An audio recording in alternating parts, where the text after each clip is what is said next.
na savjet zmije, to jest đavola, ogriješismo se o blagoslov i umrijesmo. Uđe duh laži u nas. I kao ljudi, vidite, svi smo nosioci laži. Bez Hrista sve je laž.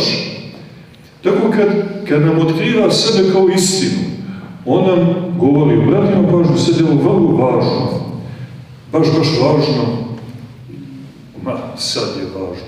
Pa to je jedino što je važno. Sve drugo je nevažno.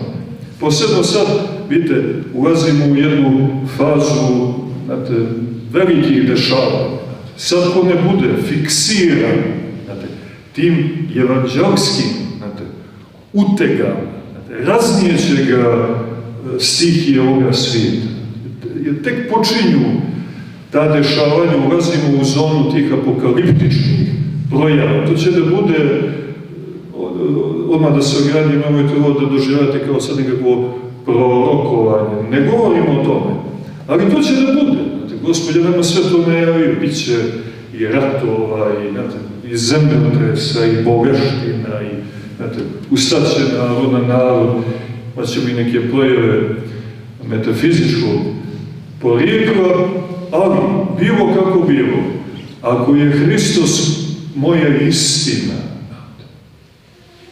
ako je Hristos ovaproćeni Bog, pazite, Bog u tijelu, Natanailu, dođi da vidiš, dođi da ga vidiš u ljudskoj prirodi.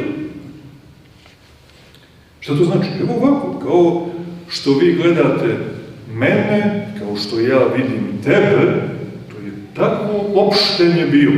To je mnogo bitno.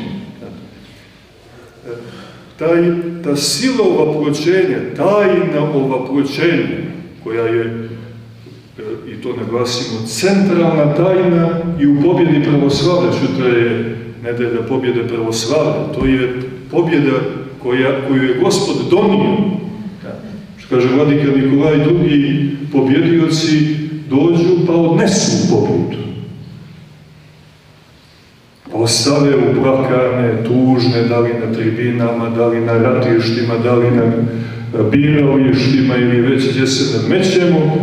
A Gospod je jedini koji je došao i donio pobjedu i ostavio je svima koji su je žedni i gladni. Svaki od nas, braći i sestre, da se razumijemo, svaki od nas u njemu pobjeđuje. Jesi li ga primio? Jesi li ga vidio? Jesi li povjerovao? Jesi li se poklonio? Jesi li se radostio? Jesi li ga zavolio? Jesi li se sjedinio sa njim? Jesam. Ispovjedaš li ga kao Sina Božijeg? A vidite, mi odgovaramo kroz liturgijske himne.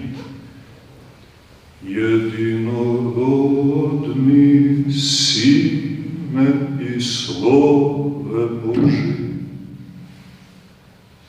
Je tako? Ja to znam. Ja to pjevam. To je moja vjera. To je moja pjesma. Se njemu poklanjam.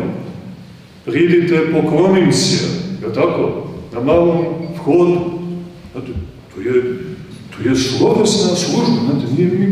Zato ovo je vrlo bitno. Jer u suprotnom fizički prostor, on će i da postoji. Evo, mi jesmo sad na pravom mjestu. Sutra ćemo biti i gore. Na liturgijama, u svetim hramovima.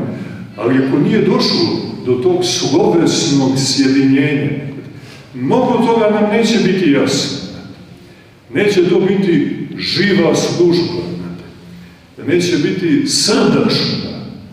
Uvijek će srce da nas izdaje, da bude u preljubi sa duhom ovoga svijeta. Na provjeru savjesti uvijek će da se pokaže da Hristos nije na prvom mjestu, da više voliš majku, tatu, brata, sestru, ženu, muža, djecu. Nećemo ići dalje i niže, mada su mnogi otišli mnogo daleko i mnogo nisko, predajući svoje srce beslovesnim. Ako tako bude, onda nismo dostojni Hrista. I ne možemo ići dalje. Ne možemo biti ni njegovi učenici, ali u kom smislu učenici? To je nauka koja vas nosi. To je nauka, to je učenje koje mijenja, koje preobražava, koje obožuje, koje pobjeđuje. Zato je vrlo bitno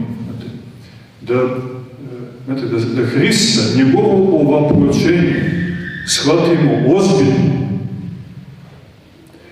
Vidite, možda nećemo uspjeti iz prva, ali to nije uspjeh. Nisi uspio. Primjer radi.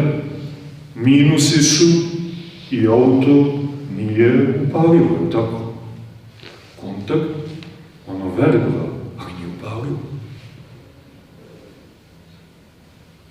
Znači, nije upalilo. Pokušavamo opet. Vergla, ali nije upalilo. Pa nećeš valjda sebi da dozvoliš da simuliraš rad motora.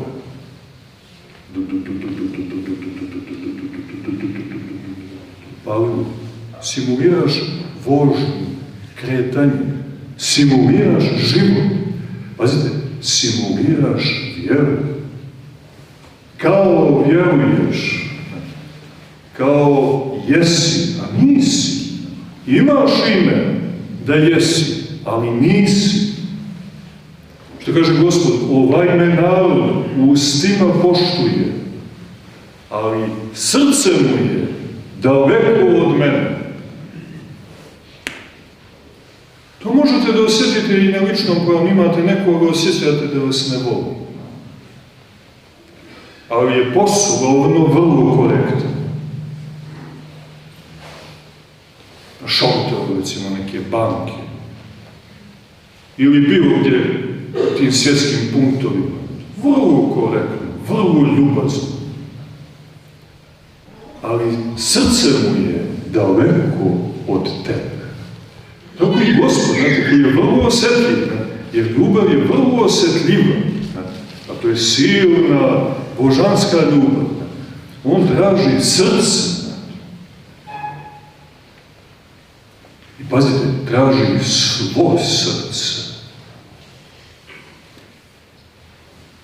Ljubi, kad nas uči kako, ljubi Gospoda Boga svojega. Svim umom svojim, svom mišlju svojom, svom snagom svojom, svim srcem svojim.